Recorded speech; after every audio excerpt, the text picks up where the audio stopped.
시크릿 가족 여러분 반갑습니다. 저는 송진구 교수입니다. 저는 강의를 하러 해외와 전국을 돌아다니는데 1년에 한 4, 5만 킬로 정도를 제 차를 타고 달리고 있어요. 근데 그 4, 5만 킬로는 지구 한 바퀴 이상을 도는 그런 거리인데 요즘에는 코로나 때문에 제 차가 한 2달 이상 꼼짝을 못하고 있습니다. 아주 한국 전체가 멈춘 것 같고 세계 전체도 멈춘 것 같아서 아주 걱정이 많습니다. 인류는 그동안 많은 위기들이 있었어요. 이번도 굉장히 심각한 위기인데 그런 위기들을 쭉 보면 인류는 지혜롭게도 그런 위기를 잘 극복해 왔습니다. 인간은 동물 중에는 가장 나약한 동물에 속한다고 볼 수가 있어요. 왜 그러냐면 우린 털이 없잖아요. 털이 없으니까 그대로 노출되면 동사할 수밖에 없어요. 그리고 사자나 호랑이처럼 날카로운 발톱, 이가 없기 때문에 사냥할 수도 없죠. 그래서 가장 먼저 멸종됐어야 될 인간이 어떻게 인류를 지배하게 될까를 분석을 해보면 2가지 원인이 나온다고 그래요. 첫 번째는 지혜랍니다. 그 두 번째는 환경에 대한 적응력 때문에 지구를 지배한다는 거예요. 저는 그 주장에 100% 동의를 합니다. 근데 이런 위기 상황이 오면 많은 사람들은 그 전에 해왔던 방식을 그대로 고수하는 경우들이 많이 있거든요. 근데 위기를 극복한 그런 사례들을 보면 위기가 딱 터지면 위기가 오기 이전과 온 이후의 방법이 다른 거예요. 그래야 위기를 극복할 수 있는 거죠. 그때 꼭 필요한 게 역발상 전략이라는 게 꼭 필요합니다. 제가 알고 있는 사례 중에 역발상 전략 중에 아주 재미난 사례가 하나 있는데 아프리카 탄자니아 사례입니다. 탄자니아에 가면 그 탄자니아 동물원이 하나 있는데 탄자니아는 동물들이 살기에 가장 좋은 조건이래요. 워낙 풀도 많고 태양도 좋고 비도 내리고. 근데 그 동물원에서 이상하게도 동물원을 관리할 때 적자가 난대요. 근데 엄청난 조건에도 불구하고 그 적자가 나는 이유를 보면 워낙 방대하니까 그 방대한 지역에 울타리를 쳐서 동물을 관리하고 구경하는 사람들은 정해져 있기 때문에 그 입장 수입이 관리 비용을 못 당하는 거였어요. 그래서 직원들이 고민을 많이 했답니다. 어떻게 하면 수입을 올릴 수 있을까? 근데 고민해도 답을 못 찾았는데 어느 날 그 탄자니아 동물원의 직원이 신문을 보고 아주 재미난 사례를 발견을 했대요. 그 당시 탄자니아의 시골 마을에 보면 우리 시골 마을은 담도 있고 이렇게 대문 같은 것도 있잖아요. 방 들어가려면 문도 이렇게 있고. 근데 거기는 그 당시에는 문이 없었대요. 집에 문이 없었대. 문이 없었기 때문에 근데 그 시골 마을에 그 늑대떼가 자주 출몰을 했다는 거예요. 늑대가 오면 걱정되는 거죠. 아이들을 집에 놓고 갈 수가 없으니까 엄마 아빠가 일하러 갈 때 애들을 데리고 가거나 아니면 당번을 정해서 교대로 아이를 보는 그런 아주 번거로움이 있었대요. 그러다가 어느 날 어떤 한 어머니가 아주 재미난 방법을 찾았는데 철공소에 간 거예요. 가서 주문을 한 거죠. 이렇게 철창으로 이렇게 우리를 하나 만드는 거예요. 이렇게 철창으로 작은 우리를 만들어서 집에 갖고 와서 엄마 아빠가 일하러 갈 때 그 철창 안에 꼬마들을 넣어놓고 안전하게 일하러 간 거예요. 갔다 오고 아주 안전하죠. 근데 어느 날 갔다 와 보니까 늑대가 그 우리 주변을 어슬렁거리고 있는 걸 엄마가 몽둥이를 들어서 쫓았다. 그게 신문 기사에 난 거예요. 그래서 그걸 직원이 보고 야 이게 답이구나. 그래서 보고를 한 겁니다. 자기 상사한테. 우리 탄자니아 동물원도 입장을 바꿔보죠. 우리가 적자나는 이유가 뭐예요? 너무 큰 동물원을 울타리를 쳐서 관리하다 보니까 이 비용이 너무 많이 드니까 거꾸로 그 어머니처럼 동물들을 다 풀어놓고 방목을 하고 그런 관리 비용이 없죠. 풀이 너무나 많으니까. 방목하고 대신 철창으로 만들어서 사람을 가둡시다. 그 사람을 차에 태워서 그 넓은 동물원을 다니면서 동물을 구경하게 합시다. 그렇게 한 거예요. 그랬더니 우리 동물들을 원래 가까이 볼 수 없잖아요. 맹수들이니까. 철창 안에 있으니까 안전하죠. 가보니까 막 집채만한 코끼리, 뛰어다니는 호랑이나 사자들, 그리고 천정을 뚫을 것 같은 그런 기린, 그런 걸 보고 그 관람객들이 열광을 한 거예요. 그래서 그 동물원이 엄청난 수익을 올렸다는 사례가 있어요. 그 적자 동물원을 흑자로 만든 원인 간단한 겁니다. 상황을 약간 바꾼 거예요. 역발상 전략이죠. 지금 우리나라 뭐 다른 나라도 모두 동일하지만 한국 같은 경우도 네트워크 시장도 굉장히 지금은 위기 상황이라고 보시면 돼요. 네트워크는 어떻게 해요? 네트워크의 기본 사업 비즈니스 컨셉은 사람들을 만나서 제품을 전달하고 교육을 통해서 리크루팅을 하고 사업의 조직을 키워, 이게 사업의 본질인데 이 코로나 때문에 서로 만날 수가 없는 거예요. 강의도 될 수도 없고. 그래서 저는 많은 회사들의 강의를 해오고 있는데 이 현실에 대해서 즉각적인 반응을 하는 회사들도 있지만 대부분의 회사들은 답을 못 찾아요. 왜? 이런 경우가 흔치 않았었잖아요. 그래서 지금 그렇다고 이런 위기가 왔다고 해서 다 손 놓고 있을 수만은 없다. 뭔가를 찾아보자. 그래서 오늘 자리도 시크릿 본사에서 그러면 우리가 이렇게 손 놓고 있을 수는 없으니 뭔가를 찾아보자. 그래서 가서 못 만나니 영상을 통해서 우리가 만납시다. 방법을 전해 주십시다 해서 만들어진 게 오늘 강의가 되는 거예요. 그래서 위기는 반드시 끝나게 돼 있어요. 코로나는 반드시 종식이 되고 끝날 수밖에 없어요. 근데 끝나고 나면요. 그 위기의 기간 동안 어떻게 대처했느냐에 따라서 끝나고 나서 회사 상황들이 달라집니다. 어떤 회사는 굉장히 추락할 수밖에 없어요. 그리고 어떤 회사는 오히려 모두가 추락하는 상황에서 성장할 수 있는 그런 기회들이 될 거예요. 그래서 기업들 분석을 보면 이렇게 그 성장하는 회사들이 있잖아요. 우리가 그 커브를 이렇게 보면 이렇게 가잖아요. 사실 이런 성장은 없고 그걸 구체적으로 들여다보면 그게요. 이렇게 가다가 이렇게 뜹니다. 유지되다 이렇게 떼요. 유지되다 이렇게. 그걸 연장하면 이렇게 되는 거예요. 근데 이런 건 없어. 그래서 이런 위기 또는 떨어지지만 이런 거, 유지되다 다시 추월하는 이런 게 꼭 필요한데, 이따도 말씀드리겠습니다만 지금 보복 소비라고 그래요. 보복 소비. 이 시장은 다시 팽창될 거고, 팽창되는 시장의 헤게모니를 누가 쥐냐가 이 시장의 미래를 결정되는. 그래서 이게 끝나면 판도가 바뀌어 있을 거예요. 위기가 없을 때는 기업의 순위는 안 바뀝니다. 근데 위기가 왔을 때 5등하던 회사가 1등할 수도 있고요. 1등하던 회사가 5등하기도 해요. 추락하는 거죠. 그래서 오늘 사례를 여러분들도 잘 보시고 이 내용들은 다양한 내용을 좀 구성을 했으니까 사업하시는 우리 사장님들 잘 보신 다음에 주변에 널리 알리셔서 리크루팅 하는 데도 좀 활용을 하시고 제품을 전달할 때 어떤 근거를 갖고 있는 제가 객관적인 말씀을 많이 드릴 겁니다.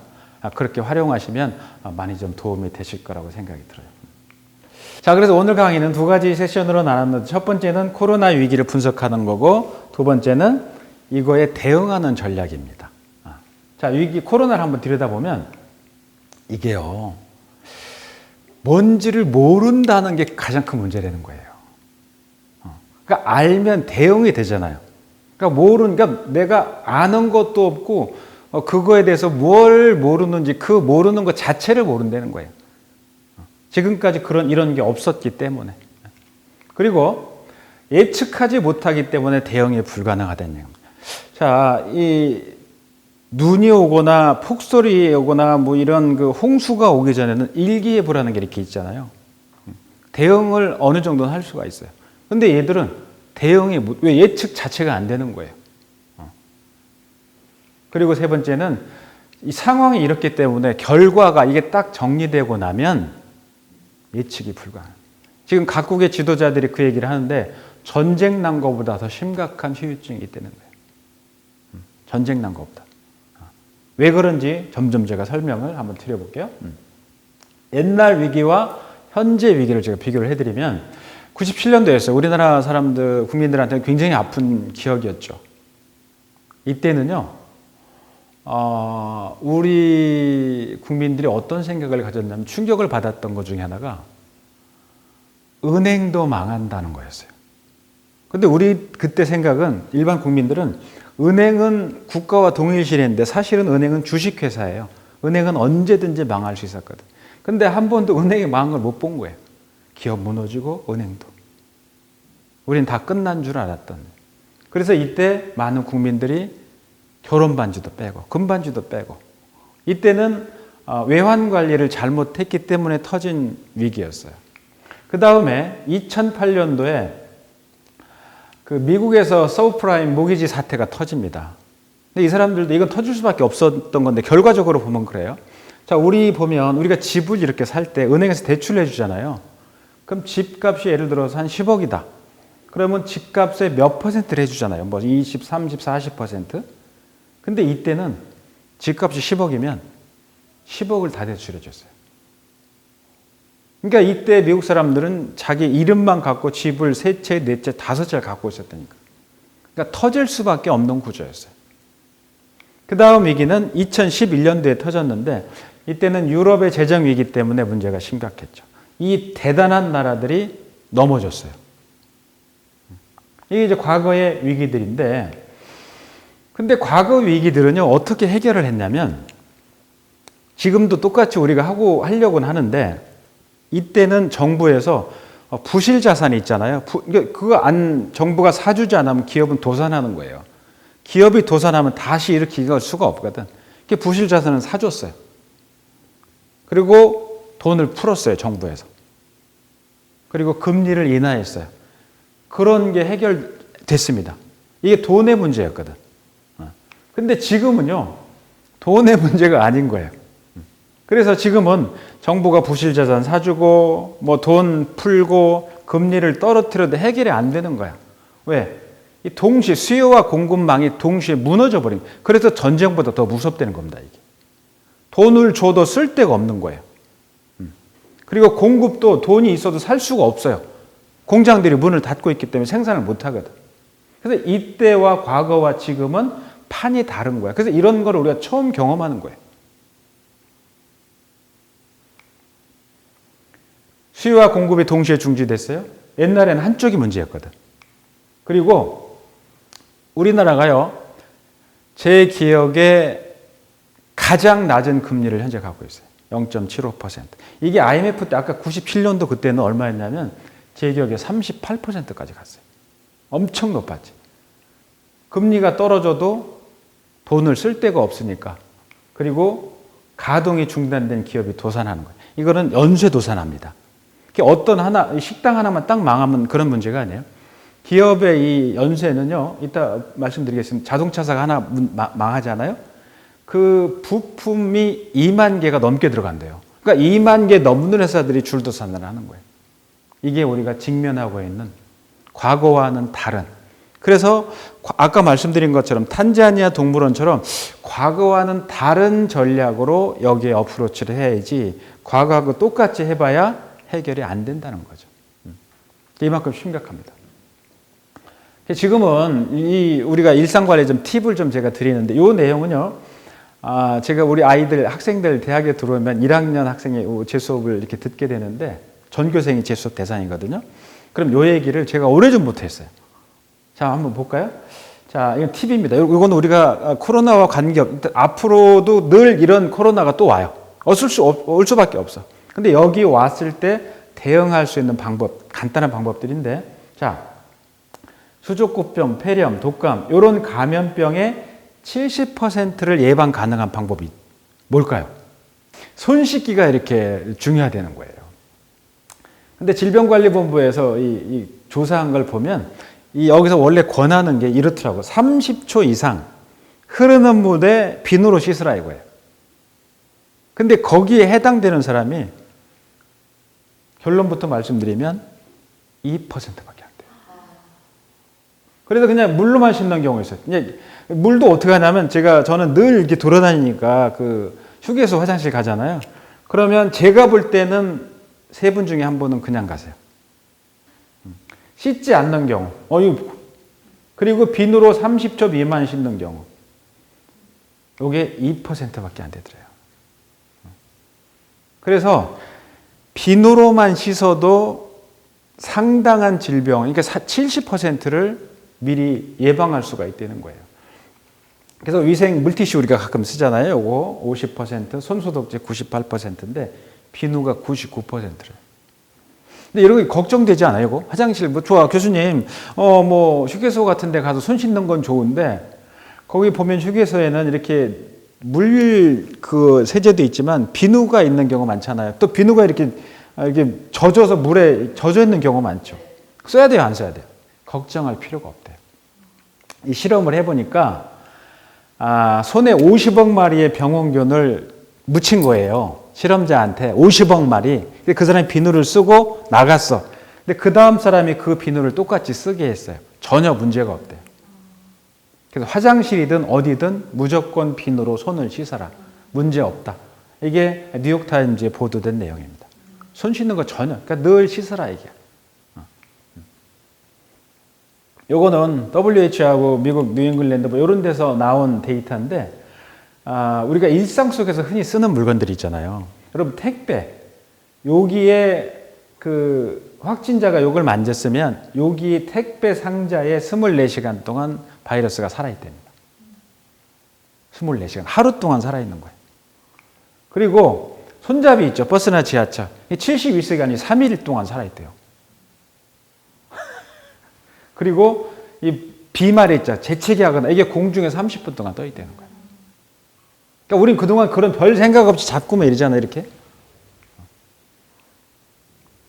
96시간 동안 진열할 때 유리표면 4일, 뭐 3일 카트 손잡이 있죠. 근데 우리는 그동안 어떻게? 그냥 다녔던 거예요. 그래서 이게 우리한테 굉장히 큰 교훈을 주는 것 같아요. 말씀드렸지만 또 이런 일들이 터집니다. 계속 있을 수밖에 없대요. 몰랐던 바이러스가 나오고. 근데 최소한 우리가 그런 게 출현을 하더라도 우리가 우리를 지키려면 최소한 생활 속에 이런 팁들은 지킬 필요가 있다. 자, 그 다음에 옷 있잖아요. 우리가 이렇게 입고 다니던 옷에도 하루 동안 게 살아있대요. 붙어서.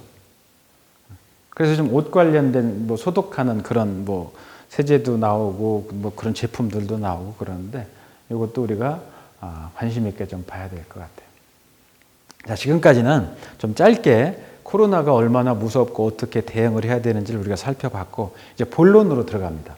자, 그러면 코로나가 터졌는데 네트워크 마케팅은 어떻게 해야 돼? 우리는 어떻게 해야 답을 찾을 수 있어? 그걸 오늘 찾아보도록 하겠습니다.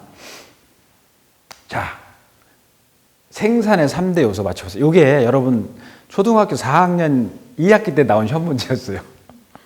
근데 결론을 미리 말씀드리면 요거 맞히는 분은 1%도 안 됩니다. 토지, 노동, 자본이에요. 요게 생산의 3대 요소야.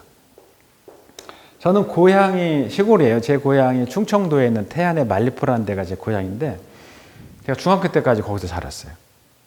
근데 그 시골에 보면 시골에 부자가 있어요. 시골의 부자는 누구냐면 땅을 많이 갖고 있는 사람이에요. 제가 어렸을 때 우리나라 사람들 직업 중에 80%가 이 직업에 있었어요. 이 직업. 농부였어요. 지금 한국의 농부가 6%밖에 안 됩니다. 그때는 우린 거의 다 농업 시스템 속에 살고 있었거든. 그러니까 이 땅이 많은 사람들은 부자였어요. 그리고 땅하고 그 다음에 방앗간이라는 게 있었어요. 시골에 방앗간. 이렇게 그 쌀 이렇게 정리하는 방앗간이 부자였고, 그리고 그 다음 부자가 그 리가 모여 있는 데가 면이라고 하는데 면의 부자. 그러니까 우리 그 해당 면에서 제일 큰 부자가 누구냐? 양조장 아세요? 옛날에는 그 면당 한 사람한테 술을 제조할 수 있는 권리를 줬어. 그래서 그 면에서 양조장에서 이렇게 술을 만들면 리에서 와서 그 경운기 같은 거로 그걸 싣고 가서 막걸리를 팔았어요. 뭐 어떤 사람 막걸리도 물 타고 옛날에 그랬어요. 물 타고 막 이렇게 팔았다. 그 집이 제일 부자였지. 하여튼 옛날엔 땅만 있으면. 근데 지금은요. 제가 이렇게 농번기에도 전국을 돌다 보면 땅과, 그러니까 논과 밭들이 놀고 있는 데들이 엄청 많아요. 옛날엔 노는 땅이 없었어요. 옛날엔 개간을 했거든. 산도 개간해서 뭐를 심었단 말이에요. 근데 요즘 왜 땅에 놀고 있을까요? 돈이 안 되는 거야. 그러니까 인풋 대비 아웃풋이 안 맞아. 농사를 지려면 비료도 씨앗도 사람도 사서 지어서 그걸 팔아서 수익을 남겨야 되는데 이게 타산이 안 맞는 거야. 그러니까 못 지는 거지. 놀고 있는 땅들이 엄청 많아서. 그리고 노동, 옛날에는요, 모든 사람이 거의 내가 원하기만 하면 일자리가 다 있었어요. 그때는 인건비가 비싸진 않았지만 사람들은 일할 때가 다 있었어요. 자, 지금 보세요. 지금 자본주의 사회에서 가장 큰 문제 중에 첫 번째 문제가 뭐예요? 실업이에요. 맞아, 일자리입니다. 일자리가 너무나, 지금 우리나라는 더 심각할 거예요. 지금 이 코로나 터지고 나서 수많은 사람들이 갈 데가 없어요. 제가 어제 데이터를 보니까 미국의 실업자가 2천만 명입니다. 2천만 명. 우리는 미국처럼 뭐 고용과 해고가 자유롭진 않지만 해고는요, 우리가 미국같이는 안 되더라도 기업이 망하면 자동 해고예요. 그러니까 지금의 사람들이 옛날엔 이 노동이 필요해서 노는 사람이 없었는데 요즘엔 노는 사람이 너무나 많은 거야. 그러니까 이거는 지금은 필요가 없는 거예요. 땅도 넘치니까 필요가 없어요. 자, 자본 볼까요? 제가 아까 말씀드렸잖아요. IMF 때 금리가 38%까지 갔었어요. 지금 0.75% 합니다. 왜? 돈이 갈 데가 없어요. 넘쳐나는 거예요. 그러니까 옛날엔 이게 다 필요했어요. 지금은 다 넘쳐나. 옛날엔 땅도 필요했고 사람도 얼마든지 필요했고 돈이 너무나 필요했지. 지금 땅도 너무나 놀고 있고 사람 노는 사람 너무나 많고 자본이 넘쳐나기 때문에 갈 데가 없어. 이거는 답이 아닙니다. 바뀐 거예요. 옛날 같으면 답이지. 그럼 뭐로 바뀌느냐? 저는 이렇게 봐요. 사람, 재료, 아이디어. 여기서 사람은 단순한 노동을 의미하진 않아요. 그 분야의 전문적인 식견과 전문적인 노하우가 있는 사람을 얘기해요. 재료. 우리가 몰랐던 재료들이 널려 있어요. 우리는 금수강산이라는 표현을 하잖아요, 한국이. 근데 저는 어렸을 때 그런 생각 많죠. 우리는 너무나 불쌍하다. 왜? 금수강산이 뭐 돈이 돼요? 뭐가 돼요? 옛날에 사막처럼 벌어졌던 나라들은 거기서 뭐가 나요? 기름이 나, 석유가 나와서 부자가 돼요. 지금 중국 같은 경우 이런 나라들은 히토류라고 핸드폰 있잖아요.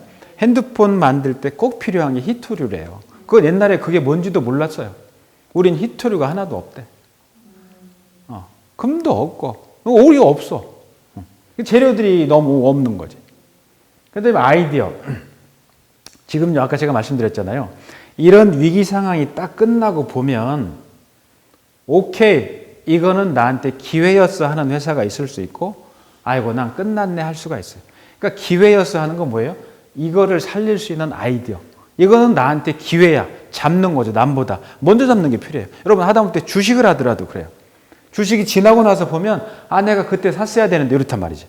근데 그때 샀어야 될 때 산 사람이 있고 샀어야 되는데 멈추다가 나중에 올라가서 상투를 잡는 사람들도 있어요. 그러니까 충분한 분석을 한 통한 남들과 다른 아이디어가 필요하다. 이거는 끝났고 이게 그래서 저는 이거는 의미가 없다. 왜? 넘쳐나기 때문에. 그럼 뭐야? 이런 거를 연결하는 게 답이라고 표현하는 거예요. 자, 연결이 뭐예요? 네트워크에서 가장 중요한 게 뭡니까? 사람과 사람을 연결하는 거예요. 저는 네트워크 사업을 강의를 제가 한 지가 한 16, 17년 정도 되는데 어떤 분들 보면 네트워크는 판다는 표현을 하는데 저는 그렇게 표현하진 않아요. 네트워크는 팔면 여러분 보세요. 이 방송을 보시는 우리 시크릿 그 리더분들도 보시면 내가 판다면 파는 게 비행기를 파는 건 아니잖아요. 비행기나 무슨 탱크나 미사일이나 잠수함을 팔면 커미션이 많이 오지. 그죠? 근데 내가 파는 게 뭐예요? 판다는 즉 파는 게 뭐야? 제품들 아니에요. 사회에서 만들어진 그런 제품들. 그런 제품을 팔아서 내가 리더분들 그런 엄청난 수익을 어떻게 올려요? 올릴 수가 없어요. 이건 파는 게임이 아니에요. 사람을 리크루팅해서 조직을 늘려서 제품을 전달하는 게임이지 결코 파는 게임. 팔면 한계가 딱 있거든. 이 업의 답은 뭐냐면 연결하는 게 답이다. 이게 연결. 그래서 있는 거를 연결하는 거. 너 땅 많지? 놀고 있지? 너 땅 필요하지? 연결. 너 이 제품 필요하잖아? 너 제품 만들고 있지? 내가 연결해 줄게. 이건 세계에서 하나밖에 없는 시스템이야. 세계에서 하나밖에 없는 재료야. 사회에서 나오는 게 그렇잖아요. 시크릿 제품들이. 너 필요하지? 피부에 무슨 문제가 있어? 내가 연결해 줄게. 이게 답이에요. 그래서 여러분 사회에서 나는 그 소금이 좋다고 여러분이 그 사업을 하면 돼, 안 돼? 안 되는 거예요. 여러분 사업하면 안 되는 거지. 여러분 사업이라는 건 여러분 가서 제조하고 그러면 안 되는 거예요. 제조하려면 얼마나 많은 돈들이 또 필요해. 그럴 필요 없어요. 이미 있는 거를 내가 답이 뭐냐? 연결하는 게 답이에요. 자, 그러면 손 교수 당신 얘기한 대로 진짜 연결이 답입니까? 그런 의문이 있을 수 있어요. 근데 그런 답들을 제가 입증을 좀 해드리면 이건 제가 주장하는 건 아니고 기존에 있던 내용들을 객관적으로 입증을 좀 검증을 해드리면 자, 이 여행자한테 꼭 필요한 게 뭐냐면 이런 숙소입니다. 근데 지금까지는 돈이 있는 사람이 땅을 사고 이렇게 호텔을 만들어서 여행객을 유치했어요. 지금까지 시스템이 그랬어요. 아까 생산의 3대 요소가 뭐였어요? 토지, 노동, 자본이야. 그게 있는 사람들이 이걸 했단 말이지. 근데 제가 뭐라고 그랬어요? 이게 답이라고 그랬잖아요. 생산하지 마라. 생산은 따로 있다. 연결이. 그래서 이 둘을 연결한 회사가 있어요. 요즘 젊은 친구들이 많이 가는 데인데. 정답, 에어비앤비. 이 회사의 역할은 뭐예요? 연결하는 거예요. 그래서 여러분 이런 호텔 체인들 보면 전 세계 체인들 많이 있잖아요. 요즘 호텔 체인들 아주 죽습니다. 손님이 어서 죽는데 힐튼 호텔 아실 거예요. 힐튼 호텔이 100년이 넘은 회사입니다. 근데 힐튼 호텔이 갖고 있는 전 세계 방이 65만 개래요. 힐튼 호텔 체인 방이. 근데 에어비앤비 방이 몇 개냐? 200만 개래. 기업 가치가 34조 원. 근데 여러분 보세요. 이 에어비앤비가 갖고 있는 200만 개 방이 에어비앤비 거예요? 아니죠. 누구 거예요? 개인 주인 거예요. 주인은 따로 있는 거예요. 근데 에어비앤비가 한 건 뭐예요? 연결이야. 에어비앤비는 호텔을 지은 적도 없어요. 자, 여행자는 역시 이동수단이 필요하죠. 그 돈 있는 사람들이 회사를 만들고 차를 사고 기사를 고용해서 승객을 날라서 돈을 벌어요. 근데 이 둘을 연결한 회사가 있어요. 우버. 띵동댕 우버. 그래서 미국에는 100년이 넘는 회사들이 이렇게 있는데 이 GM이나 포드 이런 회사들, 미국 빅3 자동차 3사의 기업 가치가 127조 원이래요. 근데 우버의 기업 가치가 135조래요. 우버는 얘들처럼 차를 만들어요? 얘들이 소유한 차가 있어요? 없어요. 그 차 누가 소유하는 거예요? 개인이. 내 차를 내가 소유하는 거고 우버는 뭐만 하는 거예요? 연결만 하는 거예요. 옛날에 이런 개념 자체가 없었어요. 없었어요. 아니 남의 차를 어떻게 타냐? 택시도 아니고 이랬다니까. 아까 그랬죠. 사람 재료 아이디어가 답이다. 이런 아이디어가 세상의 판을 바꾸는 거예요. 100년이 넘은 회사들이 갖고 있는 기업 가치보다 애들이 훨씬 높아. 애들이 뭘 했기 때문에? 연결했기 때문에. 우리나라 사례 보면 소비자는 제공자한테 주문하면 오고 뭐 가서 사 먹던 집 식당 같은 경우도 가서 내가 직접 먹고 식당에서 만들어주고 이러죠. 우리가 밥을 먹으려면 어디 갔어요? 식당에 가야 됐어요. 근데 이 둘을 연결하는 회사가 있어. 한국 회사죠. 배민이 저번에 팔린 거 보니까요. 4조 7,500억이 팔렸대. 근데 이 배민이 식당을 만들어서 요리를 했어요? 아니에요. 연결만 한 거예요. 상상치 못하는 가치를 지닌 거예요. 옛날에 이 생각 못 했거든. 근데 누군가는 한 거예요. 그래서 여러분 정리를 해보면 에어비앤비나 우버나 배민이 여러분 제가 질문을 하면 맞는지 틀린지 한번 답을 한번 해주세요. 자, 이 회사들이 제조 공장 갖고 있었어요? 아니요. 없었어요. 제조 공장 누가 갖고 있어요? 개인이 갖고 있는 거야. 회사가 갖고 있고 식당이 갖고 있어요. 얘들은 없었어요. 자, 이들이 재고 갖고 있었나요? 아니요. 없었어요. 호텔 방 안 팔리면 재고를 누가 안아야 돼요? 에어비앤비는 개인이지. 호텔은? 호텔 주인이. 힐튼이 안는 거예요. 근데 에어비앤비는 재고를 안을 이유가 없어요. 누가 안아야 돼? 개인이 안는 거예요. 얘들은 리스크가 없어요. 자, 이들이 점포 갖고 있었어요? 없어요. 200만 개의 방을 관리하려면 얼마나 많은 점포가 필요하겠어요? 점포 필요 없어요. 우버도 마찬가지. 자, 이들이 엄청난 사업 규모에 맞는 유급 인력이 필요한가요? 없었어요. 자, 여러분 그러면 에어비앤비의 200만 개 방을 관리할 때 그 방 관리하는 사람 월급 줘요? 에어비앤비에서 월급 주나요? 안 줘요. 왜 안 줘요? 그렇죠. 자기 거니까 자기가 관리하니까 돈 줄 이유가 없는 거야. 차도 마찬가지예요. 마찬가지예요. 배민에서 식당 주인한테 월급 안 줍니다.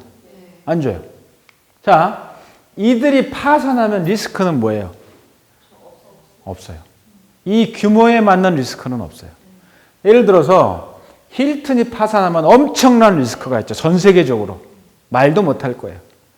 아까 포드나 이런 회사가 파산하면 엄청난 데미지가 있겠지. 식당이나 이런 데도 개인적인 데미지가 크죠. 근데 이런 회사들은 이 규모에 맞는 리스크는 없어요. 없는 거야. 뭐만 했기 때문에? 연결만 했기 때문에.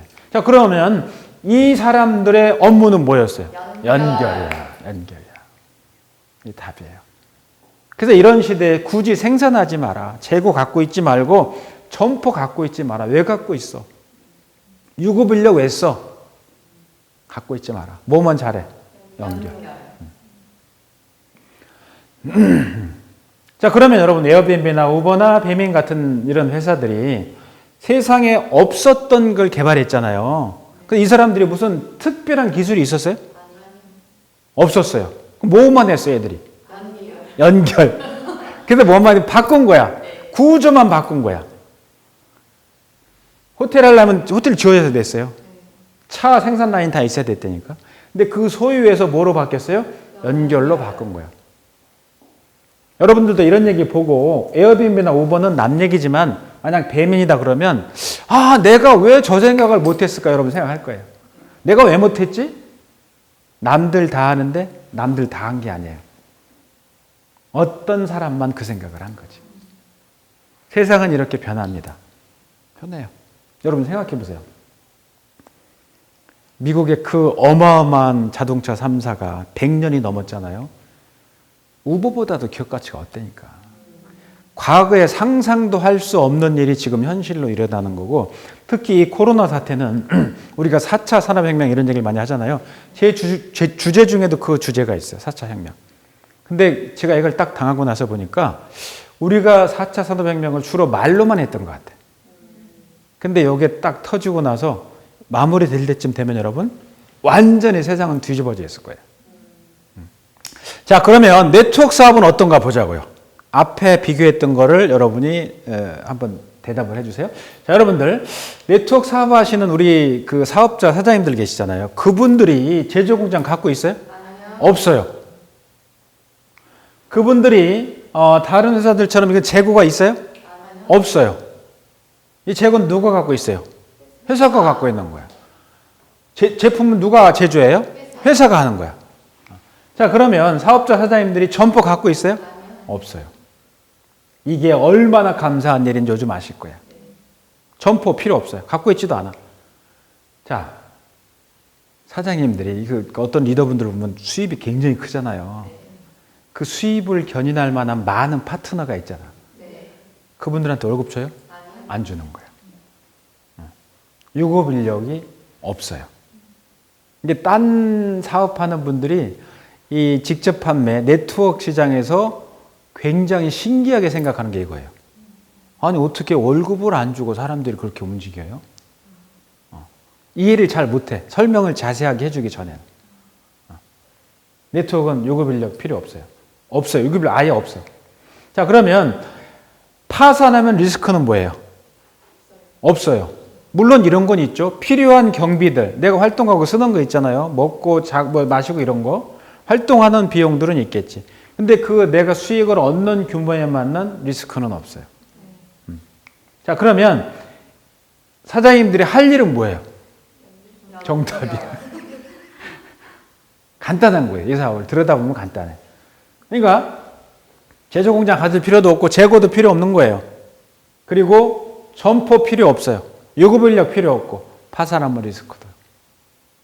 연결만 하면 답이다.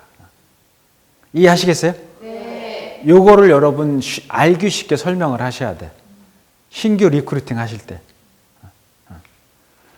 자, 그래서 지금부터는 이걸 좀 설명하려면 시간이 긴데 오늘이 워낙 특집으로 만들어져서 시간이 짧아요. 그렇기 때문에 요약을 해드리겠습니다. 요거를 어떻게 7가지 기회라고 하는지 요약을 해드리고 더 자세한 내용은 나중에 여러분이 강의장에서 만났을 때 제가 더 자세하게 풀어드릴게요. 그때 시간이 우리가 충분하니까. 자, 7가지 기회다. 이 코로나는 네트워크 마케팅 시장에서는 7가지 기회라고 제가 보는 거예요. 자, 얼마 전에 신문에 나온 건데 세계 자동차 공장의 73%가 문을 닫았답니다. 지금 이런 회사가 문을 닫게 되면 앞서서 제가 설명한 대로 자동차 제조사가 문 하나를 닫으면 2만 개 이상의 부품을 생산하는 공장이 멈추는 거예요. 또 거꾸로 2만 개를 생산하는 회사 중에 한 회사라도 문을 닫으면 차가 못 나가는 거야. 그게 전 세계 아수라장이 된 거예요. 그래서 어제 신문에 또 보니까 우리나라 모 회사에서 인도에 차를 파는데 한 달 내내 한 대도 안 팔렸대요. 이런 뉴스 계속 나옵니다.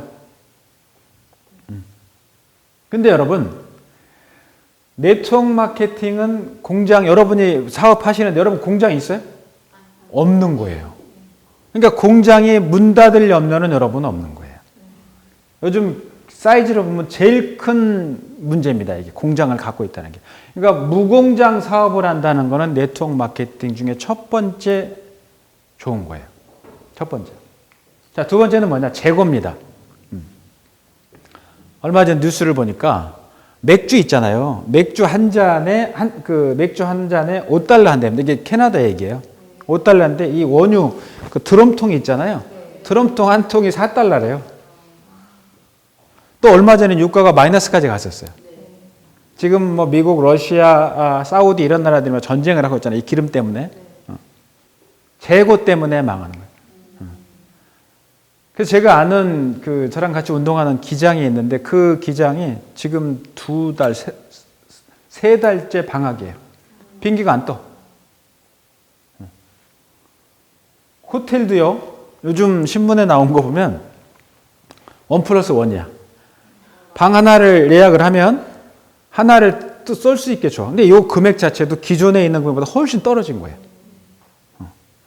의류, 치킨, 멍게, 마늘, 이 재고 때문에 난리가 아니라. 그러니까 재고를 많이 안 하면 망하는 거예요. 근데 여러분, 네트워크 사업은 재고가 있어요? 아니요. 없어요. 재고는 누가 갖고 있다 그랬어요? 회사 갖고 있는 거야. 내가 이것 때문에 망할 일은 없는 거예요. 자, 세 번째 점포입니다. 문 닫고 월세 내고 관리비 다 내요. 이건 식당도 마찬가지고 사업도 똑같아. 저하고 아주 친한 친구가 늘 만나서 이렇게 운동하고 가끔 막걸리 한 잔씩 하는 친구가 이렇게 3명이 있는데 완전 초비상이에요. 저도 초비상이죠. 저는 본업은 교수지만 학교에서 나오는 월급은 제가 전체 버는 사이즈에 비해서는 굉장히 작은 거예요. 근데 제가 메인 수입이 강의 수입이거든, 방송하고. 근데 이 시장이, 이 코로나 터지고 나서 제가 보통 때는 한 달에 강의를 하루 이틀 빼고는 매일 있어요, 저는. 어떤 데는 하루에 4개가 있는 날도 있었어. 이게 딱 문 닫힌 거야. 제가 개인적인 타격이 얼마나 크겠어요. 근데 그 친구들 만나면 제가 그 친구들한테 할 말이 없더라고. 한 친구는 그 법무법인 대표 변호사인데 법원이 문 닫았잖아요. 그러니까 소송 진행이 안 돼. 그래서 그 친구가 자기 사무실 변호사들하고 직원들 월급 주는 게 한 달에 3억이래. 수입은 0원, 지출이 3억이야, 한 달에.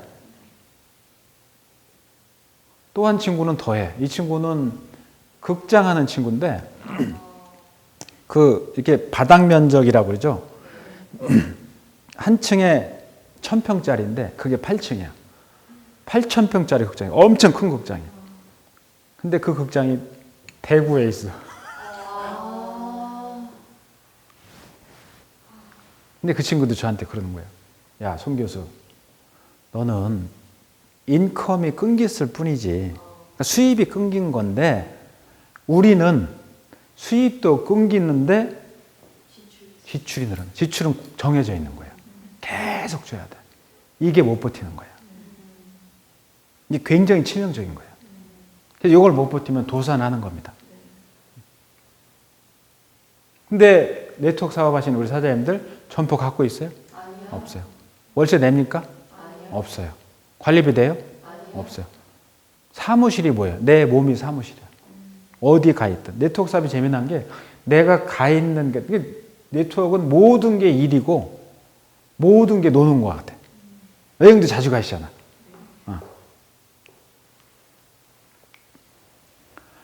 직장인들 설문한 거예요. 직장인한테 앙케이트를 했더니 77%의 직장인이 투잡을 하고 싶대. 이건 코로나 터지기 전 리서치한 겁니다. 왜? 너무나 불안한 거예요.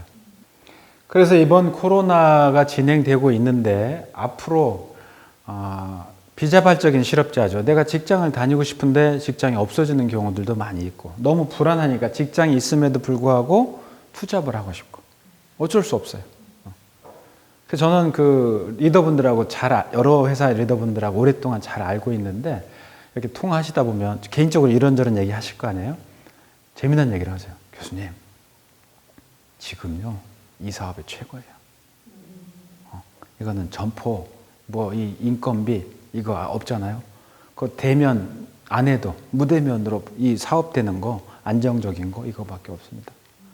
그리고 어떤 회사는 오히려 지금 같은 경우가 수입이 느는 회사들도 많이 있어요. 그룹도 그런 그룹들이 있어요. 있어요.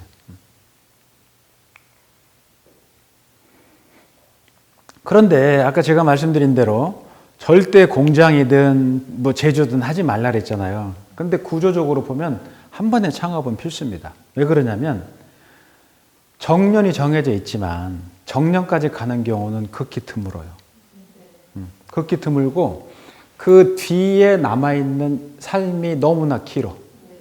그리고 이 시간이 너무나 젊어. 그래서 그 사람의 직업이 뭐래도 무슨 사람 판사든 의사든 한 번의 창업은 필수적으로 할 수밖에 없는 구조를 갖고 있다. 근데 저는 자영업은 절대 하지 말라고 합니다. 제가 창업 전문가잖아요. 절대 자영업 하지 마라. 자영업 성공률이 5% 미만이에요. 근데 우리는 자영업 할 때 어떻게 해? 다 100% 성공할 수 있다고 판단하고 하죠. 이건 우리나라하고 또 미국하고 데이터인데 인구 1000명당 식당의 숫자예요. 근데 미국이 2개가 안 되죠? 우린 12개가 넘어요. 근데 우리 옛날에 무슨 얘기가 있었냐면 먹는 장사가 남는다라는 때가 있었어요. 그때 식당 수가 작았어요. 적었어. 근데 우리 이렇게 돼 있어요. 그러니까 이거는 의미하는 게 식당은 창업하는 순간부터 위험화되는 거예요. 우리나라를 치킨 공화국이라는 표현들을 많이 하는데 그 맥도날드 매장 아시잖아요. 이게 전 세계에 있잖아요. 전 세계에 있는 매장이 35,000개래요. 근데 한국의 닭집이 59,000개랍니다. 우리나라 진짜 대단한 나라예요. 전 세계 맥도날드 매장보다 한국 치킨집이 더 많아. 근데 치킨하고 맥주 같이 파는 데 있죠. 호프집. 거기가 한 87,000개. 그리고 여러분 커피 드시잖아요.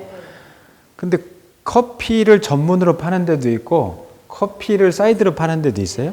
그걸 합하면 커피 파는 데가 10만 개래요. 그러니까 우리가 옛날에 커피 이렇게 안 마셨거든. 이게 밀려 들어오는 거예요. 특히 이 식당, 치킨 이런 쪽이 매우 심각하고 이 지역은 치킨이 많이 죽는 데입니다. 닭들이 많이 죽는 데들이고 닭집 주인도 위험해요. 그래서 우리가 OECD 국가 중에 극단적 선택 1등 나라입니다. 그 중에 제일 큰 비중이 금전적인 이유 때문에 그런 문제가 벌어져요. 너무나 안타깝죠. 자, 음식점 폐업률 얼마나 될 것 같아요, 여러분? 92%. 이게 연합뉴스가 내놓은 데이터인데 창업자 대비 폐업자 비율이에요. 요거는 코로나 이전 문제이기 때문에 코로나가 지나고 나면 더 심각할 것 같아요. 너무나 안타까워요, 진짜. 이분들은요, 저는 이 교수하기 전에 사업을 했었거든요. 이게 얼마나 피눈물 나는지를 얼마나 하루하루가 마음이 이 절벽인지는 안 해보면 몰라요. 지금 또 우리가 뭐 최저임금제 주 20일간 이렇게 적용을 딱 되고 나면 더 나빠질 수밖에 없어요. 절대로 자영업하지 마라. 자, 그 다음에 이제 무임금이에요, 무임금. 장사는 안 되는데 임금을 줘야 돼. 고용했으면 돈을 줘야 되잖아요. 제가 가끔 대리운전을 하는데 막 다 무장을 하죠. 저도 무장하고 대리하시는 분도 무장하고 저는 친구들하고 한잔하고 갈 때. 근데 저는 이렇게 대화를 많이 해요. 운전하러 오신 분하고. 좀 궁금해. 저도 여러 가지 인생의 곡절이 있었기 때문에 과연 어떤 사연이 있는지 궁금해. 근데 요즘 재미난 게 식당 사장님들이 많이 오세요. 대리운전 하시러.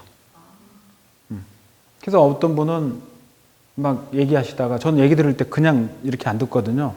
적극적으로 이렇게 들어요. 동조화돼서.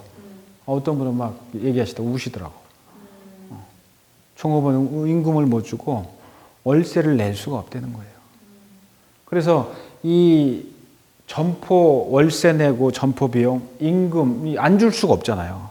이게 엄청난 리스크예요. 근데 여기 식당 뉴스에 나온 걸 제가 잠깐 카피해왔는데 여기 보면 여기 주방장 빼고는 손님이 없어요. 근데 네트워크하는 사장님들은 파트너분들한테 월급 줘요? 안 주잖아요. 말씀드린 것처럼 이 구조를 일반 사람들은 잘 이해를 못해요. 네트워크는 임금을 주지 않는다. 이게 무자본이야. 창업 비용이 보통 한 1, 2억쯤 합니다. 물론 더 크게 하는 분들 많이 계세요. 근데 너무나 안타까운 게 이게 19년 8월 달에 나온 통계청 자료인데 창업할 때 창업 준비 기간이에요. 3개월 미만 되는 사람이 52%야. 그러니까 이 사람은 자기 해왔던 업하고 새로 창업하는 업하고 전혀 다른 업을 하는데 준비를 3개월도 안 하고 창업하는 게 반이란 얘기예요. 망할 수밖에 없죠. 망할 수밖에 없어요. 이 2억이라는 돈이 얼마나 큰 돈이냐면 현재 한국의 그 맞벌이 기준으로 부부가 한 집에 저축 가능한 금액이 102만 원이래요. 102만 원 평균적으로. 그거를 20년 해봐야 한 2억 4천. 그러니까 보통 이렇게 하면 거의 20년 가까운 돈을 한 번에 날려버리는 거죠. 근데 네트워크 마케팅 사장님들은 점포 사업 같은 이런 자본금 필요 있어요? 시크릿 하려면 한 2억 정도 필요합니까? 아니잖아요. 필요 없는 거예요. 이것도 굉장한 기회입니다. 자, 그 다음에는 무리스크인데 리스크가 없는 건데 제가 자영업을 하지 말라는 이유는요. 거기 망하면 내가 그거를 감당할 여지가 없어요. 감당할 수가 없어요. 예를 들어서 사업은 그래요. 만약에 내가 100억 있는 사람이다. 그러면 잘 안 해본 영역이면 처음에 한 10억, 20억 이렇게 해야 되잖아요. 근데 100억 있는 사람은 얼마짜리 하는 줄 아세요? 100억짜리예요. 10억짜리 하면 이게 느낌이 없대. 1억 있는 사람도 총 빌릴 수 있는 돈이 1억이죠? 1억을 다 올인하는 거예요. 그러니까 본인도 망가지는 거고 집 자체가 무너지는 거예요. 무너지는 거다. 근데 네트워크 사장님들은 이런 점포 사업 같은 리스크가 있어요? 없어요. 물론 네트워크 하신다고 제가 늘 강의할 때 말씀드리지만 이 사업을 한다고 모두 성공한 리더들처럼 엄청난 돈을 버는 건 아니에요. 세상에 그런 건 없어요. 없어요. 가끔 비판적인 시각 얘기할 때 그래요. 야, 네트워크 하면 다 돈 버냐? 그런 얘기 하거든. 자, 여러분 골프 선수들 보세요. 골프 선수들이 다 돈 벌어요? 0.1%도 안 돼요. 버는 사람들은. 그 골프 키우려면 1년에 한 1억 이상 든대요. 애들 키울 때. 그럼 10억, 20억 들여서 키우거든.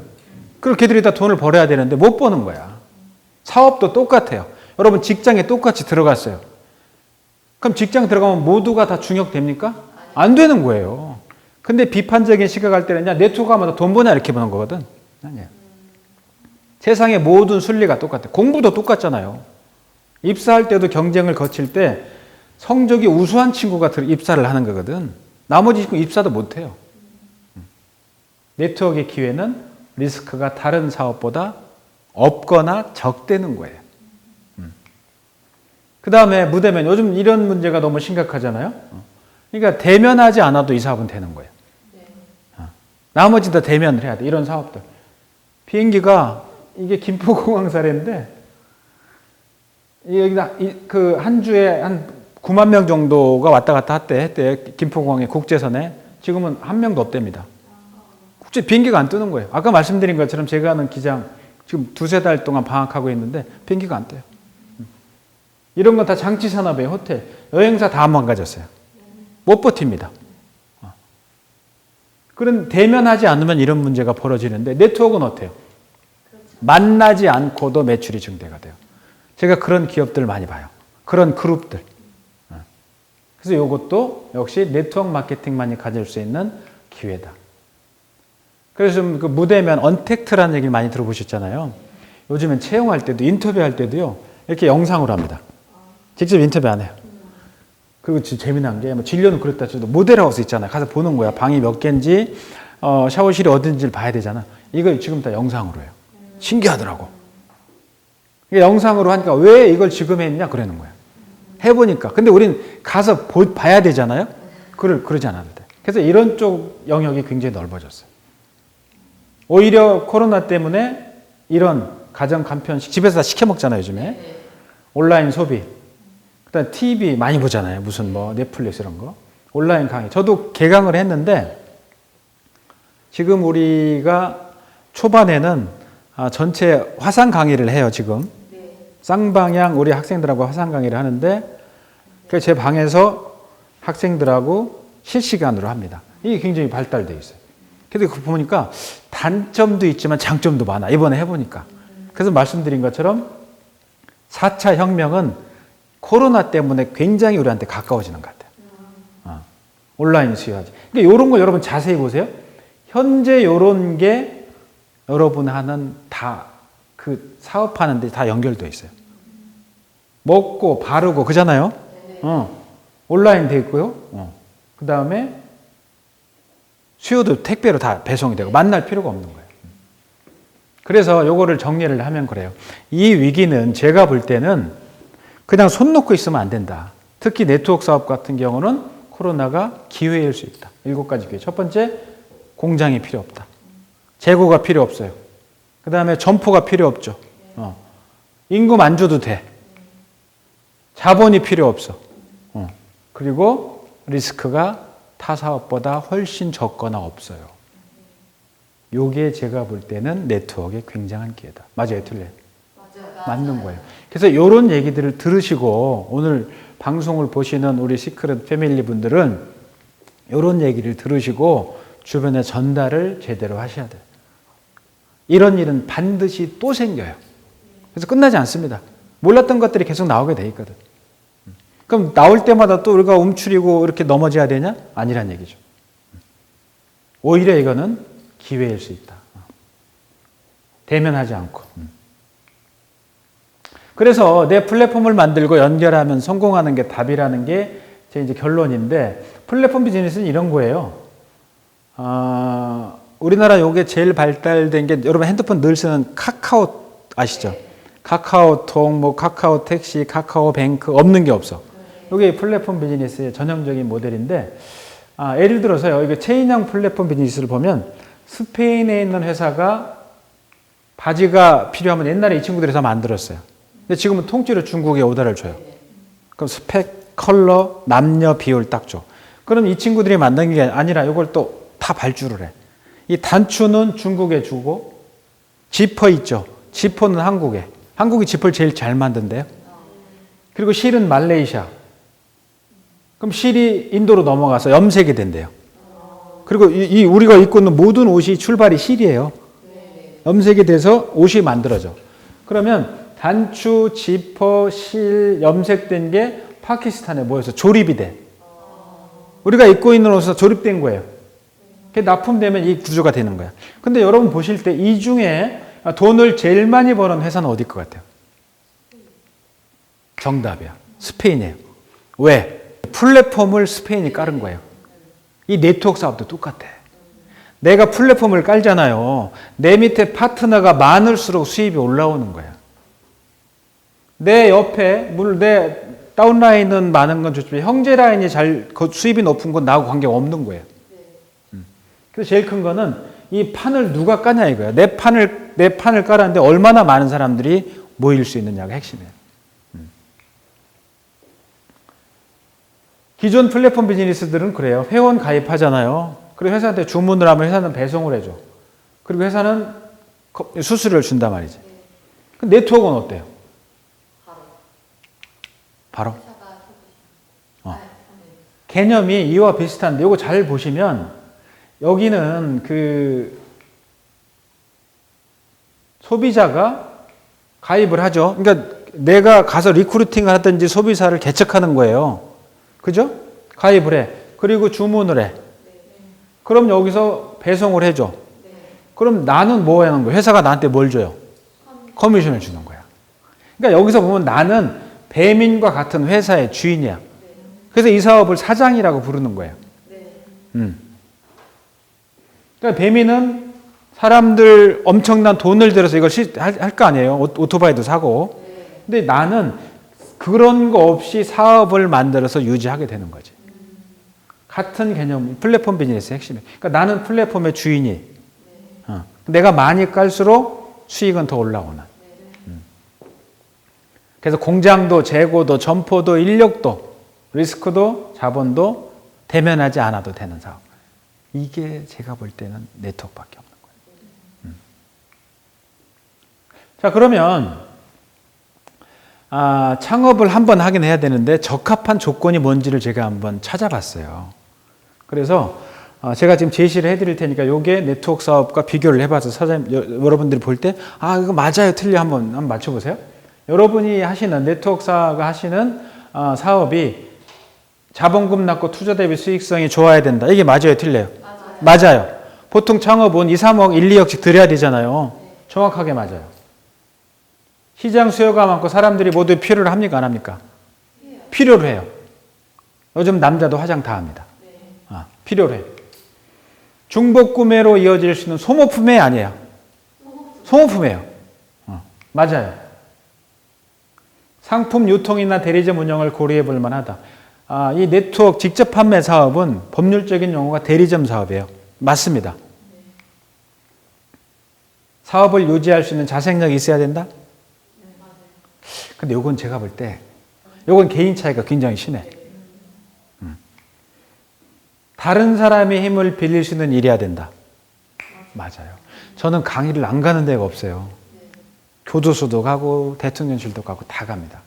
근데 제가 간 업종 중에 다른 사람의 힘을 빌릴 수 있는 일 중에 넘버원이 네트워크야.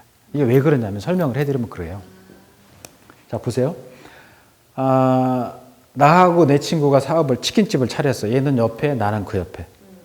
근데 얘는 잘 되고 내가 안 돼서 망하면 열받는 게 사업이에요. 근데 이 네트워크 사업은 내가 플랫폼을 깔았어. 내 파트너로 사장님들 오신 거야. 근데 이 사람들이 잘 되면 내가 배가 아파요? 아닌 거야. 내가 잘 되는 거야. 그리고 파트너가 많을수록 내가 좋고 스폰서는 나를 이끌어주는 거야. 그러니까 위에서는 밑을 이끌어주고 그 밑에서는 나를 따라오는 거예요. 그러니까 딴 사람이 잘 될수록 내가 좋은 게 이 사업밖에 없어요. 이것도 정확하게 맞아요. 성공 인사와 친분을 쌓을 수 있는 일해야 된다? 별 사람 다 만나요. 별 사람이 다 바르고 먹잖아. 삶의 질을 높이고 이상을 실현할 수 있어야 된다. 완전히 맞아요. 제가 이렇게 그 그룹별로 세미나를 가보면 여기 자주 눈에 띄는 분들이 있잖아요. 제가 자주 가는 그룹들이 있으니까. 처음에 이제 애기 사업자예요. 근데 점점 커 이렇게 성장해. 그러면 차도 바뀌고 나중에 집도 바뀌어요. 그리고 품격도 바뀌고 그리고 수입이 좋으니까 아이들도 좋은 학교에 보내. 그리고 나중에 아이들 좋은 데 취직도 해. 삶 자체가 바뀌어요. 맞아요. 자신의 천부적인 재능을 발휘할 무대가 있어야 된다. 요거는 제가 5번과 비슷해. 개인 차이가 많아. 10번째, 인정을 받고 끊임없는 수요가 있어야 된다. 수요가 끊임이 없어요. 잘 될수록 인정을 더 받아. 이게 창업의 기준인데 요거는 제가 주장하는 기준이 아니고 하버드 대학이 주장하는 창업 10대 기준. 그래서 여러분들이 리크루팅 하실 때도 가서 다짜고짜 얘기하지 마시고 이런 데이터를 놓고 둘이 앉아서 얘기를 하는 거예요. 야, 자영업은 이런 리스크가 있대. 식당이 망하는 게 92%래. 그거 할래? 아니면 창업해야 되는데 이런 걸 할래? 저 같으면 하겠어요. 근데 이걸 줄이면 요약하면 이래. 돈은 투자하지 않는 게 좋아요. 왜? 망할 수도 있잖아. 그죠? 시간과 노동은 투자해야 돼. 방법이 없죠. 만약에 잘못돼도 리스크가 없거나 줄여야 돼. 제가 볼 땐 이런 업종을 찾는 게 답이라 이거예요. 이런 업종이 요약하면 뭐예요? 맞아요. 그래서 네트워크 사업은 나 혼자가 사장인 거예요. 혼자가 사장이에요. 많으면 내가 회장이야. 그룹의 회장 같은 개념이야. 많은 수익들이 올라오니까. 만약에 잘못돼도 공장도 없고 재고도 없기 때문에 리스크가 없거나 줄일 수 있는 거예요. 1인 사업이 답이다 이거예요. 그래서 말씀드린 것처럼 성공한 리더분들이 그 얘기를 하는 거예요. 아까 말씀드렸잖아요. 교수님, 이게 답이에요. 종업원 임금 안 줘도 되고요. 월세 안 냅니다. 뭐 없어요. 그냥 전화만 하면 배송이 돼요. 전화할 필요도 없으면 인터넷 다 돼. 이런. 코로나는 여기서 그치지 않을 거예요. 물론 코로나는 끝날 겁니다. 끝나는데 새로운 것들이 또 올 거예요. 그래서 사람들이 오고 나서 우왕좌왕 할 게 아니라 준비를 하는 게 보통 이렇게 투자하는 사람들도 보면 기다려요. 위기도 똑같아요. 좋은 상황에서 성장하는 것보다 안 좋은 상황에서 성장하는 게 훨씬 더 효과적이라는 거예요. 그 준비된 사람들은.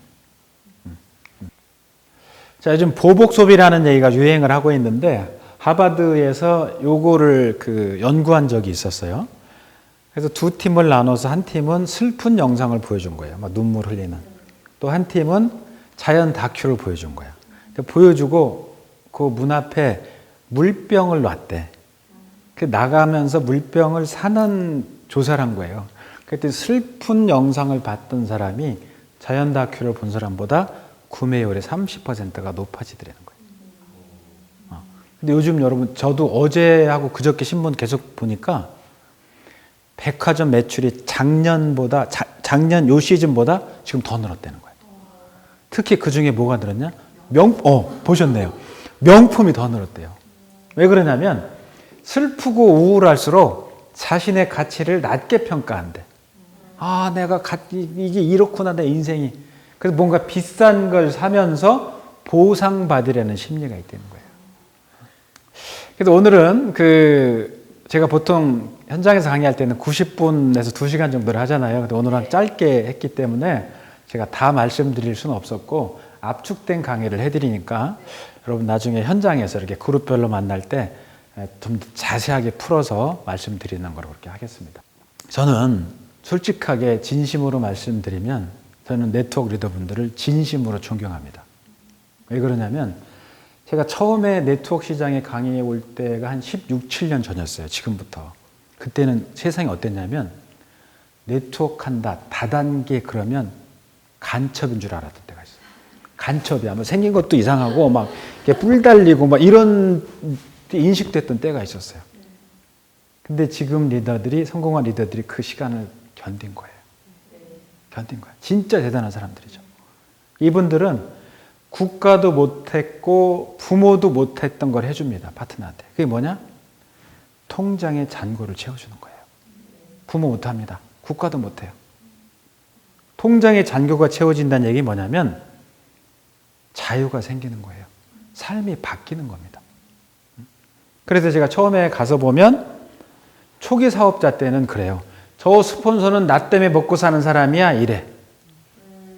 근데 그분들이 성장하면 물론 자기 스폰서하고 사이가 안 좋을 수도 있어요. 인간은 다 그렇잖아요. 형제간에도 안 좋잖아요. 부부간도 안 좋고 누구나 다 있을 수 있어. 근데 스폰서하고 관계가 안 좋더라도 성공한 리더들이 무슨 얘기를 똑같이 하냐면 저분 때문에 내 인생이 바뀌었습니다. 그 얘기를 해요. 그러니까 인생을 바꿔주는 사람들이 리더들이에요. 그래서 저는 이분들을 진심으로 존경해요.